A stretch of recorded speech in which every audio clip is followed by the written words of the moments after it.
नाज़रीन आदाब, अक्स परवाज में आपका इस्तकबाल। अक्स परवाज की जानिब से अहले इस्लाम के लोगों को ईद उल फितर की मुबारकबाद। जम्मू कश्मीर के जिला बारामूला में इंतजामिया ने लोगों को ईद की नमाज मसाजिद में पढ़ने की इजाजत तो दी और इस दौरान कोरोना से एहतियाती तदाबीर का मुकम्मल ख्याल भी रखा गया। गुज़श्ता बरस की तरह इस बरस भी जम्मू कश्मीर में लॉकडाउन की वजह से मसाजिद, ईदगाह और दरगाहों पर ईद के बड़े बड़े इज्तिमा मुनक्किद नहीं किए गए। लोगों ने कोरोना की गाइडलाइंस का खास ख्याल रखते हुए अपने अपने घरों में ही ईद की नमाज अदा की।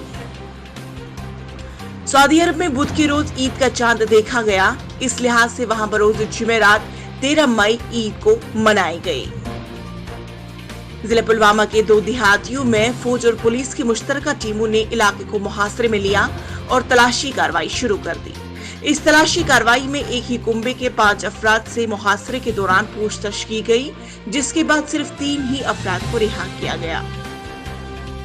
जम्मू कश्मीर में गुज़श्ता 24 घंटों के दौरान कोरोना के 4509 केसेस दर्ज किए गए, जिसके बाद खित्ते में कोविड-19 के फाल मामलों की तादाद 50,000 से तजावुज कर गई। वादी कश्मीर में महकमे मौसमियात की पेशगोई के मुताबिक मौसमी सूरत हाल गुज़श्ता 3 दिनों से मुसलसल नासाजगार है। नाजरीन, ये थी आज की कुछ सुर्खियां। मजीद खबरों के लिए आप बने रहें।